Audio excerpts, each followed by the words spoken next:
नमस्कार। मुद्दे की बात पे आप सभी का स्वागत है। मैं हूं आपके साथ यश शुक्ला और बात करेंगे यूपी का हेल्थ सिस्टम वेंटिलेटर पर। डिप्टी सीएम के भाई ओएसडी बोल रहे हैं। उत्तर प्रदेश के डिप्टी सीएम ब्रजेश पाठक जी के ओएसडी बोल रहे हैं भाई। वो कह रहे हैं कि ट्रामा सेंटर लेके चले जाइए पेशेंट को। जब वो मर जाएंगे तब लेके जाएंगे क्या? जब जब ये पेशेंट मर जाएंगे तब लेके जाएंगे क्या इनको ट्रामा? आप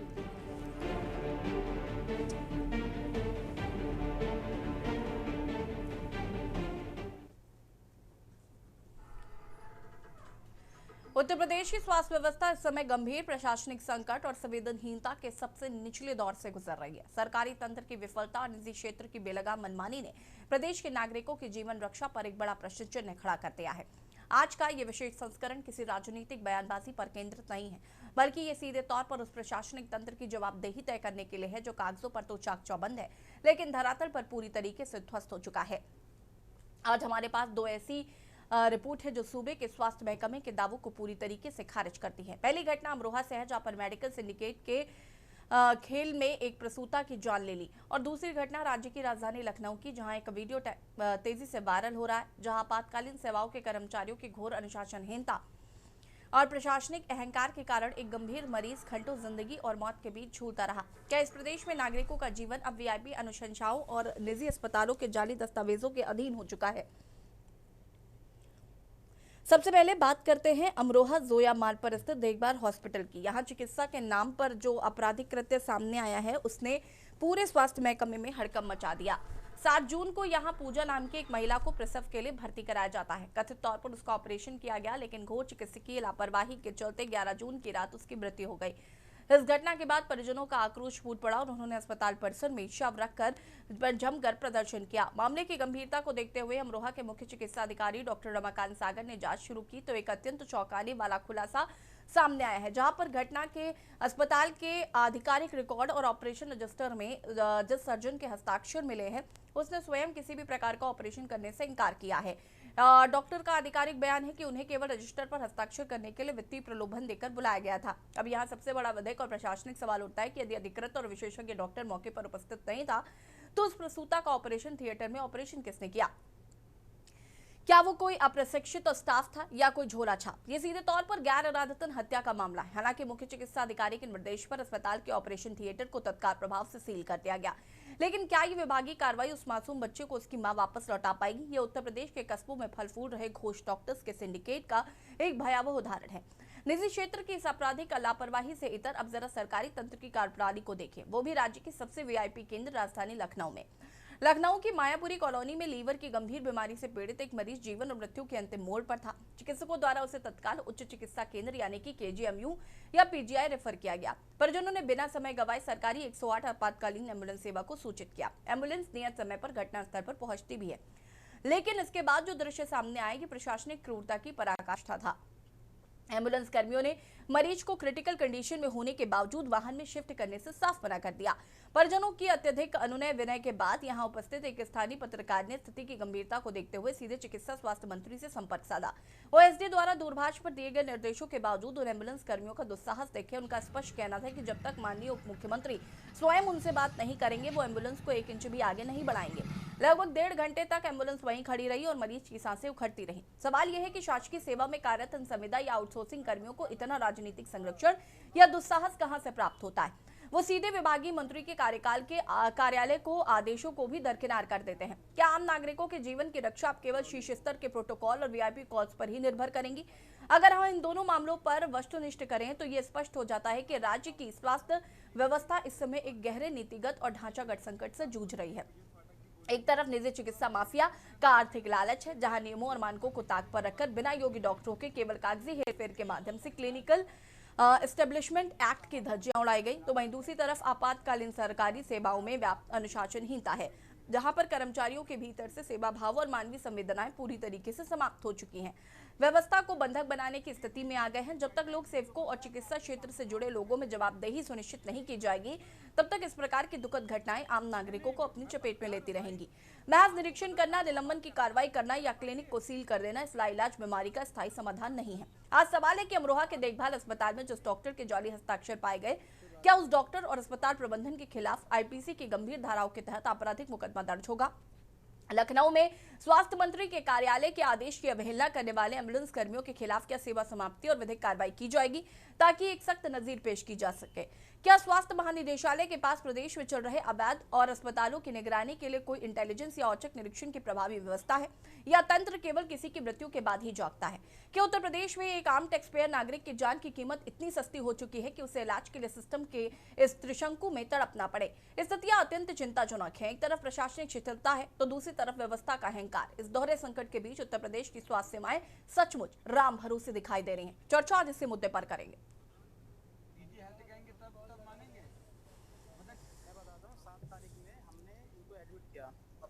देखभाल हॉस्पिटल में 9 तारीख इनको कहती यूट्रस में बच्चेदानी में इनके गांठ थी। 9 तारीख में इनको ऑपरेशन हुआ।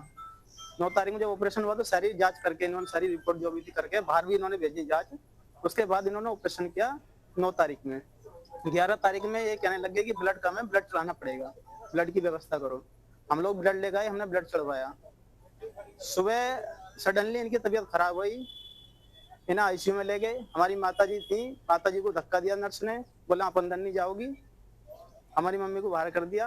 उसके बाद जो है इन्होंने आईसीयू में एडमिट रखा। फिर हमारा छोटा भाई आया, उसने देखा, वो पानी पीने वगैरह के लिए बाहर गया हुआ था, उसने देखा, यहाँ देखा तो कोई स्टाफ नहीं था। देखिए, ऐसा एक पूजा नाम की जो महिला यहाँ भर्ती थी 7 तारीख से, उसका 9 तारीख को ऑपरेशन हुआ। और जैसे कि उनके परिवार वालों ने बताया कि उसकी तबीयत आज रात को, यानी कि ये पिछली रात को जो है 11 की रात को उल्टी दस्त की वजह से परेशान हुई। ऑपरेशन के बाद रात को जो उल्टी दस्त से परेशान हुई, उससे उसे बेचैनी घबराहट होने लगी। सुबह उसकी माँ ने और लेडीज ने, जो परिवार वालों ने, वहाँ पे जो उपस्थित स्टाफ था, उसको बताया कि उसको घबराहट बेचैनी हो रही, उसका बीपी नाप ले, देख लें। उनके कथनानुसार बार बार कहने के बाद भी उन्होंने नहीं देखा और अंततोगत्वा जो है मरीज सीरियस होता गया। फिर उनके कहने आईसीयू में ले गए और आईसीयू के बाद में जो है एक दुखद समाचार ये है कि वो अपनी जान गंवा। डॉक्टर भी नहीं थे उपलब्ध, डॉक्टर भी उपलब्ध नहीं थे। ठीक है, जिन डॉक्टर ने ऑपरेशन किया उनका कहना है कि उनका नाम लिखा गया, वो अपनी ड्यूटी पर मौजूद नहीं था, केवल हस्ताक्षर कर रहा था।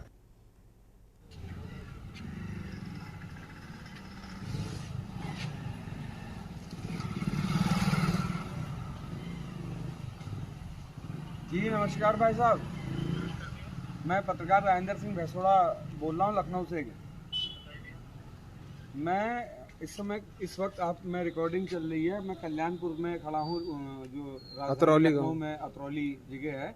यहाँ एम्बुलेंस आई है, एक पेशेंट है, उनको लीवर की बहुत तगड़ी प्रॉब्लम है और ट्रामा की आवश्यकता है। ये लेके नहीं जा रहे हैं 108 वाले। ये बोल रहे हैं जब डिप्टी सीएम साहब बोलेंगे, ब्रजेश पाठक जी बोलेंगे तो अब जाएंगे। तो मेरा निवेदन है आपसे कि ब्रजेश पाठक जी से इनकी बात करा दीजिए और जो ये पीड़ित और परेशान जो ये पेशेंट हैं, ये ट्रामा पहुंच जाए, इनको इलाज मिल जाए, इनकी जान बच जाए। ये मेरा महोदय आपसे हाथ जोड़ के विनती करके एक निवेदन है। जी जी जी जी जी यहीं बैठे हैं, वीडियो बन रहा है, मैं आपके सामने हूँ, ये बैठे हुए हैं। नहीं, मैं पत्रकार हूँ भाई, आपको बात करा, आप भी नहीं करा पाएंगे?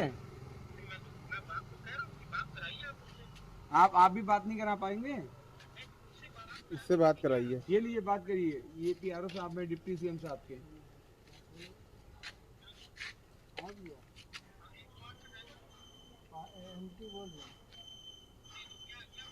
परेशानी ये है कि इन्होंने स्वास्थ्य बुलाए तो यहाँ पे आए इनको लेने, तो ये जो होता है इसको नियर बाय लेके जाते हैं एम्बुलेंस। जब नियर बाय जो गवर्नमेंट हॉस्पिटल होता है वहाँ लेके एम्बुलेंस जाती है। अगर वहाँ से डॉक्टर रेफ़र करते हैं बड़े हॉस्पिटल के लिए, तो फिर जहाँ के लिए रेफ़र करेंगे वहाँ लेके जाएगी।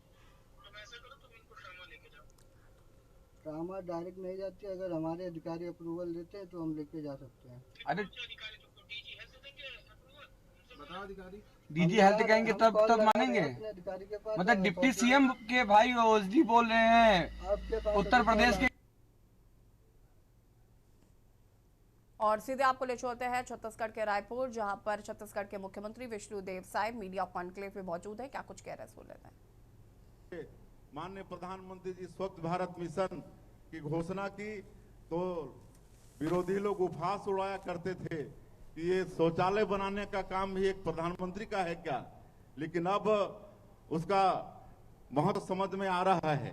कई प्रदेशों में शौचालय को इज्जत घर का नाम दिया गया है, क्योंकि मजबूरी थी हमारे प्रदेश में भी देश में भी गरीबों के लिए, जहां पर शौचालय जिनके घरों में नहीं होता था, वो विशेषकर छत्तीसगढ़ जैसे प्रदेश में बरसात के दिनों में जब सब तरफ फसल लग जाता था तो शौच के लिए जो गांव का जो एंट्रेंस होता था रोड, वहां पर लोटा बाल्टी लेके बैठने पर हमारी माताएं बहनें मजबूर होती थीं।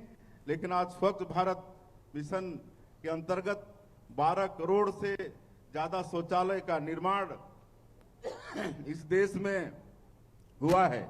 आज पीएम स्वनिधि योजना के माध्यम से 74 लाख से ज्यादा लोगों को लोन मिला है, अपना कोई स्वरोजगार करें, और इसके लिए कोई बैंक गारंटी देने की आवश्यकता नहीं, स्वयं सरकार इसके लिए मतलब गारंटर, और ऐसे 74 लाख लोगों को पीएम स्वनिधि योजना का लाभ मिल रहा है।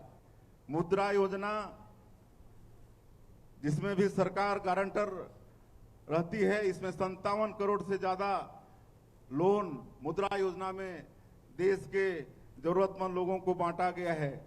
उसी तरह से जो छोटे मोटे कारीगर, रेहड़ी खोमचा वाले होते हैं, उनको पीएम विश्वकर्मा योजना के तहत 30 लाख लोगों को फायदा पहुंचाने का काम माननीय प्रधानमंत्री जी के इस 12 साल के कार्यकाल में हुआ है। और हम समझते हैं कि इस 12 वर्ष में जनजातियों का बहुत मान और सम्मान हुआ है। जनजातियों के लिए 12 साल का कार्यकाल स्वर्णिम काल रहा है। एक तो देश के सर्वोच्च पद पर, राष्ट्रपति के पद पर जनजातीय समाज की एक बेटी श्रीमती द्रौपदी मुर्मू आज विराजमान है। ये पूरे देश में जनजातीय समाज का एक गौरव बढ़ाने का काम माननीय प्रधानमंत्री जी ने किया है। उसी तरह से पीएम जनमन योजना, जो राष्ट्रपति के दत्तक पुत्र कहे जाते हैं, अनेकों जातियां हैं पूरे देश में। हमारे छत्तीसगढ़ में 5 जातियां हैं जिनके तरफ बहुत कम ध्यान दिया जाता था, लेकिन आदरणीय हमारे प्रधानमंत्री जी के कारण पीएम जनमन योजना ऐसे मतलब उनके लिए अलग से योजना है। आज जो कोरवा हैं, बिरहोर हैं, कमार हैं, बैगा हैं, अबुझमाड़ियां हैं, इनके बसाहट में भी आज अच्छी सड़कें बन रही हैं, उनके घरों में बिजली पहुंच रहा है, उनके राशन कार्ड बन रहे हैं, तो उनका भी आज उनके लिए आवास, प्रधानमंत्री आवास, उसके लिए 2 लाख रुपया मिलता है। तो इस तरह से जो सबसे विशेष पिछड़ी जनजाति के लोग, उनका भी कल्याण आदरणीय मोदी जी के ये 12 साल में हुए हैं। जनजातीय समाज के विकास के लिए धरती आबा ग्राम उत्कर्ष योजना, ये 79,000 करोड़ इसका बजट, और छत्तीसगढ़ में 6,661 गांव इस योजना में मतलब शामिल हैं, और वहां किसी भी तरह से विकास की कमी नहीं हो, इसका प्रयास इसके द्वारा हो रहा है। आज जनजातीय लोगों के विकास के लिए भारत सरकार में आदिम जाति कल्याण मंत्रालय का अलग से विभाग का निर्माण किया गया है, जिसका 15,000 करोड़ का जिसका बजट है। तो इस तरह से मैंने कहा कि जनजातीय समाज के लिए 12 साल स्वर्णिम काल रहा है। आज हमारे किसान, हमारा ये देश कृषि प्रधान देश है, अन्नदाता हैं, लेकिन पहले यहाँ पर खेती करने के लिए पूंजी की व्यवस्था नहीं थी। महाजनों से पूंजी लेते थे और साल के बाद में 100 या 1.5 ब्याज के साथ में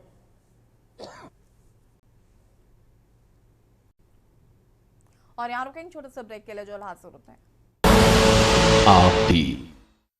डिप्टी सीएम के भाई ओएसडी बोल रहे हैं, उत्तर प्रदेश के डिप्टी सीएम ब्रजेश पाठक जी के ओएसडी बोल रहे हैं भाई। वो कह रहे हैं कि ट्रामा सेंटर लेके चले जाइए पेशेंट को, जब वो मर जाएंगे तब लेके जाएंगे क्या? जब ये पेशेंट मर जाएंगे तब लेके जाएंगे क्या इनको ट्रामा? आप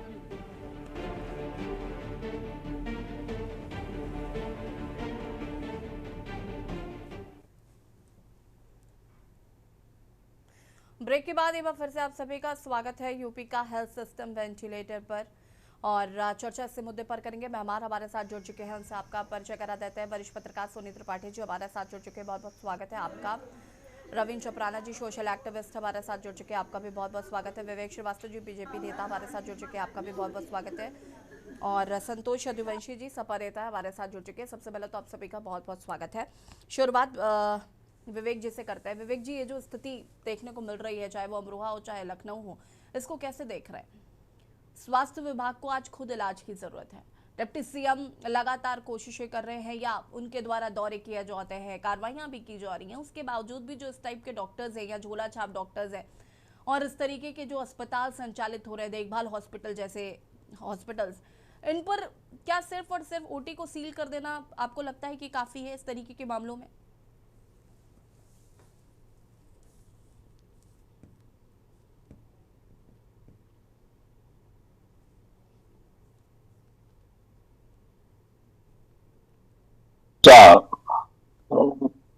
का है निजी चिकित्सालयों की स्थिति ये है जिसको आप झोला छाप डॉक्टर अपने शब्दों में कह रहे हैं। इनका एक सार्थक पक्ष भी है। अगर ये झोला छाप डॉक्टर दूर दूर गांव में ना फैले हों तो उत्तर प्रदेश में एमबीबीएस ट्रेंड डॉक्टरों की संख्या इतनी सीमित है कि लोग बाग ऐसे मर जाएं। कोरोना काल में इन्हीं झोला छाप डॉक्टरों ने इस प्रदेश के बहुतों को बचाया।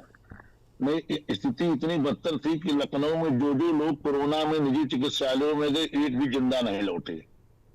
एक चीज। दूसरी चीज, पूर्ववर्ती सरकारों ने कभी इस ओर ध्यान नहीं दिया कि हम मेडिकल कॉलेज की संख्या बढ़ा करके अच्छी संख्या में एमबीबीएस एमडी समाज को दे पाए। हमारी सरकार ने दिशा में काम किया, हर जिले में एक मेडिकल कॉलेज, लेकिन एक एमबीबीएस बन के आने में समाज में 5 साल लगता है और विशेषज्ञ बनने में 2-3 साल और लगते हैं। और वो भी एक डॉक्टर की टीम तब कंप्लीट होती है जब उसके साथ 10 पैरामेडिकल स्टाफ की जुड़ते, तब जाकर के उसकी एक टीम कंप्लीट होती है।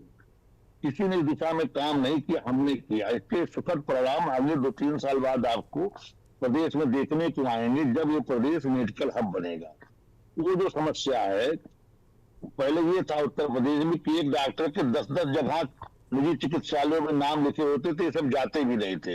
हम ही लोगों ने ब्रजेश पाठक जी से कह के एक ऐसा नियम बनवाया कि एक डॉक्टर 2 चिकित्सालयों से ज्यादा जगह अपने को नॉमिनेट नहीं कर सकता। सुनील जी बैठे उस चर्चा के भी हमारे साक्षी रहे हैं। अब उसमें जो सीएमओ साहब का बयान है कि डॉक्टर साहब कह रहे हैं कि वित्तीय लालच देकर के मुझसे रजिस्टर में दस्तखत करवा लिया, ये एक डॉक्टर को बचाने का बयान है। इस बयान से मैं सहमत नहीं हूं कि एक पढ़ा लिखा डॉक्टर वित्तीय लालच में रजिस्टर पर दस्तखत कर दे रहा है। ठीक, हो सकता है उन्होंने ऑपरेशन किया हो सकता है कि उन्होंने ऑपरेशन न किया। वो निजी चिकित्सालय की लापरवाही है और वो इसलिए है कि सीएमओ साहब के ही देख रेख में ऐसे संस्थान पनप रहे हैं। प्रदेश सरकार के पास इन निजी चिकित्सालयों के कोई ना आंकड़े हैं, ना इनके खुद के आंकड़े नहीं कितने निजी चिकित्सालय चल रहे हैं। उनके अंदर की तो बात छोड़ दीजिए कि क्या कहाँ आईसीयू है, कहाँ कितने प्राइवेट वार्ड है, कितने जनरल वार्ड है, उनका मानक क्या है, फीस उसकी तो बात ही छोड़ दीजिए। मैं प्रदेश सरकार से पूछ चुका हूँ, कहीं नहीं किसी के पास आंकड़े। अब आ जाइए दूसरा जो विषय आपके पत्रकार महोदय का है, इन्होंने अनैतिक चेष्टा की है। मेरा पत्रकार नहीं है, मैं आपको बता दूं कि एक वायरल वीडियो वायरल है। वो जो वायरल वीडियो वो अनैतिक चेष्टा कर रहे हैं। 108 एम्बुलेंस में सख्त हिदायत है कि आप नियर बाई जो आपके सरकारी अस्पताल है वही लेके जाएंगे। उसमें एक बात निकल के और आ रही कि उनको डॉक्टरों ने रिफर किया कि टामा लेके जाइए। वो डॉक्टर कौन थे, किस हॉस्पिटल के थे, वहां से उनको एम्बुलेंस क्यों नहीं मुहैया कराई गई? अगर निजी चिकित्सालय के थे तो वहां से उनको एम्बुलेंस मिल जानी चाहिए थी। तो अगर सरकारी के थे तो सरकारी एम्बुलेंस नियर बाई हॉस्पिटल ही ले जा सकता है, उसकी बाध्यता। वो छोटा कर्मचारी है, उसको एसडी नहीं, आप जिसकी से तो उसकी इमीडिएट बात से बात कराइए, वो उसको आदेश देगा, नहीं तो उसकी नौकरी चली जाएगी। वो एम्बुलेंस लेकर के इधर उधर घूमने के लिए नहीं। मैं आपकी इस बात को मान लेती हूँ, लेकिन क्या ये कहना उचित है कि हमारी डिप्टी सीएम से बात कराइए तभी जाएंगे? ये किस टाइप का वक्तव्य है?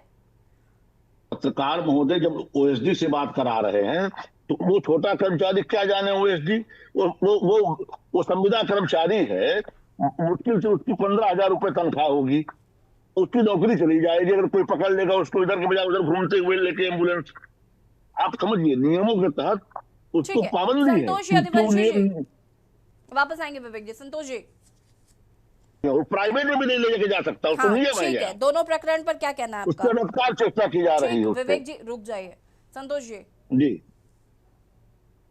देखिए यशी जी, सही बात यह है कि उत्तर प्रदेश में जब से भारतीय जनता पार्टी की सरकार आई, स्वास्थ्य व्यवस्था जो है एकदम चौपट है। माननीय राष्ट्रीय अध्यक्ष अखिलेश यादव जब 2012 और 17 के बीच में जब मुख्यमंत्री थे तो उन्होंने 102, 108 जो व्यवस्था किए थे उसमें 2012 और 17 के बीच में जनता इतनी खुशहाल थी कि किसी भी पेशेंट को अगर इमरजेंसी हुई तो उसका वो लाभ लेते थे। हॉस्पिटल में दवा और डॉक्टर की व्यवस्था थी, चाहे आप चले जाइए गोरखपुर और चाहे चले जाइए उस समय लखनऊ, चाहे वो पीजीआई का हो रहा हो, चाहे वो केजीएमसी रहा हो, चाहे डॉक्टर राम मनोहर लोहिया रहा हो, चाहे बलरामपुर अस्पताल रहा हो, या प्रदेश में जो भी, चाहे सीएचसी हो, चाहे जिले का अस्पताल हो, अखिलेश यादव जी और समाजवादी पार्टी की सरकार ने स्वास्थ्य पे विशेष करके कार्य किया। जैसे ही उत्तर प्रदेश में समाजवादी पार्टी की सरकार जाती है और भारतीय जनता पार्टी की सरकार आती है, स्वास्थ्य व्यवस्था एकदम बिल्कुल चरमरा गया। प्राइवेट हॉस्पिटल जो है वो मनमानी ढंग से अपना मरीजों को लूटने का काम कर रहे हैं। कहीं पे अगर सरकारी हॉस्पिटल है वहां डॉक्टर नहीं है, कहीं पे जो है सफाई कर्मी जो है दवा बांट रहा है, कहीं दवा जो है वो कूड़े के ढेर में फेंकी जा रही है। और एक छोटा सा कर्मचारी कह रहा है कि डिप्टी सीएम साहब से बात कराइए। और मैं देख रहा था आपके ये में वीडियो में उनके वैसी बात जब कर रहे थे तो पता नहीं वो उनको क्या समझ रहा था, उस पर मैं नहीं जाना चाहता हूं। मेरे कहने का मतलब यह है कि इस सरकार में कोई भी सरकारी कर्मचारी स्वास्थ्य विभाग का किसी भी नेता और जनप्रतिनिधि के बातों को सीरियस नहीं लेता। अपने कार्य पे उसको थोड़ा भी ध्यान नहीं है। वो बिल्कुल ही ये भूल गया है कि हम एक डॉक्टर हैं या एक कर्मचारी हैं और मेरा जो भर्ती हुए हैं वो जनता की सेवा के लिए हुए हैं। वो इससे कोई इसको सरोकार नहीं है। उत्तर प्रदेश की जनता त्राही त्राही की हुई है। ये जो महीना है ये जून का महीना, और इस जून के महीने में ग्रामीण परिवेश हो चाहे शहरी परिवेश हो, उस जगह पे ज्यादा लोग बीमार पड़ते हैं और लोग अपने हैसियत के अनुसार कोई प्राइवेट हॉस्पिटल में जाता है, कोई सरकारी हॉस्पिटल में जाता है, कोई चौके जो छोटे मोटे जो चौराहे हैं वहां जो क्लिनिक बने हुए हैं वहां पे लाभ लेता है। हाँ ये है कि जहां भी उसको उसकी स्वास्थ्य लाभ मिल जाए और ले लेता है, लेकिन ये भी अपने हैसियत के अनुसार। अमरोहा की जो घटना और लखनऊ की जो घटना है, हम तो ये कहेंगे कि स्वास्थ्य व्यवस्था अगर सुधारना है तो आपको सजग तो होना पड़ेगा। माननीय अखिलेश यादव से सीखना पड़ेगा कैसे स्वास्थ्य व्यवस्था वो चलाए, कैसे प्रदेश चलाए, उनका नकल तो आपको करना पड़ेगा। नहीं तो जनता जो है, जनता तो भुगत रही है। जनता जो सरकारी में जाए तभी भुगत रही है, प्राइवेट में जाए तभी भुगत रही है। प्राइवेट अस्पतालों का हालत ये है कि मरीज मर जाता है और जब तक पैसा नहीं जमा होता है उसकी बॉडी तक नहीं दी जाती है। रविंद्र चपराना जी क्या कहना है इस पूरे प्रकरण पर? यशी जी, आज का जो मुद्दा है आप ये देख रहे हैं, मैं अभी इनको देख रहा हूं कि जैसे एक हम अपने भाषा में इन्हें कह सकते हैं अधिकारियों का,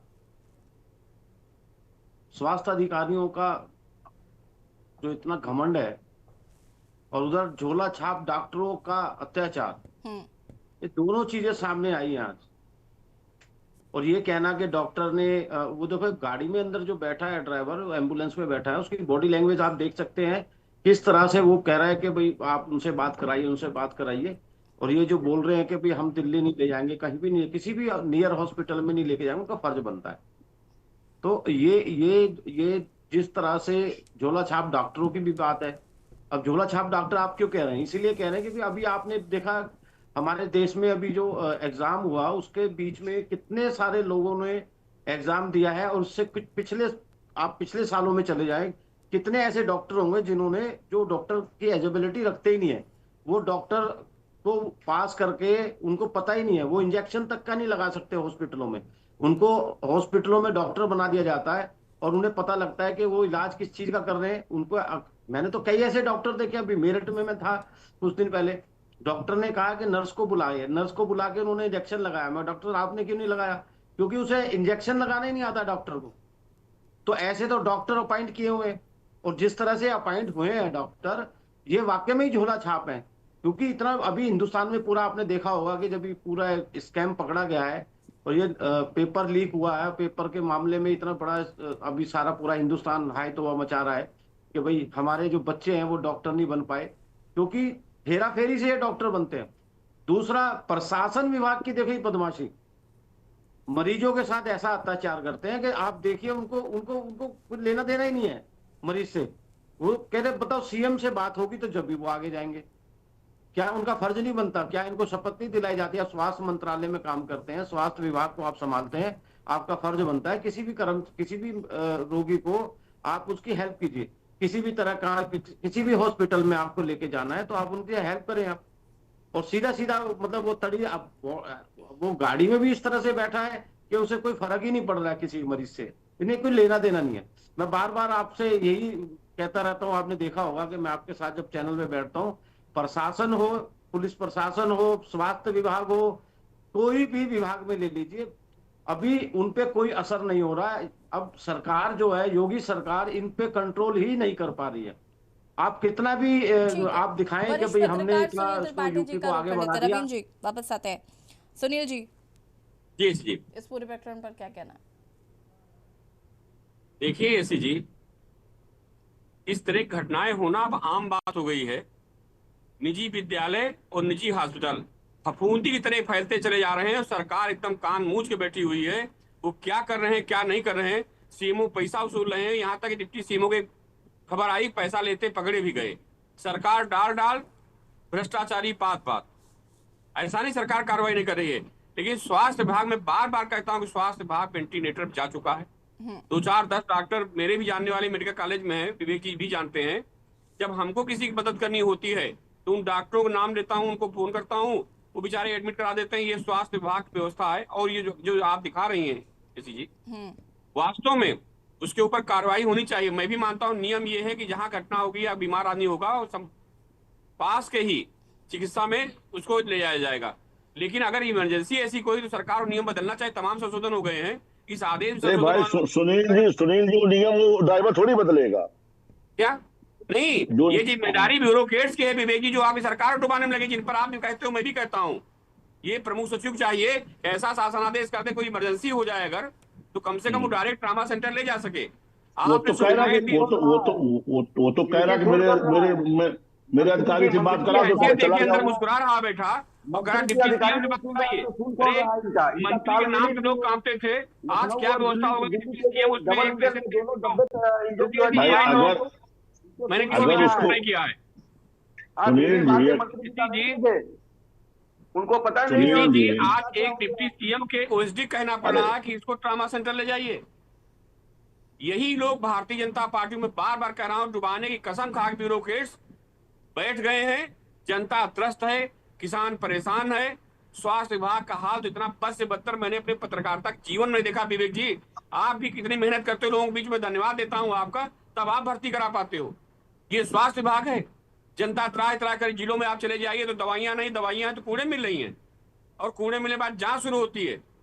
अस्पताल रात में सील होता है। विवेक जी, आप गवाह हो, आपने चिट्ठियां भी लिखी हैं, मैं धन्यवाद देता हूं आपको। शाम को सील होता है, सुबह खुल जाता है और दिक्कत हो तो सीएमओ साहब नाम बदल देते हैं। सुनील जी, देखिए भ्रष्ट जो अधिकारी हैं उन पर क्या कार्रवाई होती है देखना होगा। आप सभी का बहुत शुक्रिया चर्चा में शामिल होने के लिए। और बात कर रहे थे यूपी का हेल्थ सिस्टम वेंटिलेटर पर। ये जो खबरें आई हैं चौंका देने वाली हैं। फिलहाल डिप्टी सीएम लगातार कोशिश करें कि स्वास्थ्य व्यवस्थाओं को बेहतर किया जाए। हालांकि जो अधिकारी हैं वो उनको साफ तरीके से पलीता लगाते हुए नजर आ रहे हैं। न्यूज़ की खास पेशकश में ही देखते रहिए न्यूज़ अरिया। नमस्कार। गोल्डी मसाले लाए हैं फ्रेश लॉक टेक्नोलॉजी जो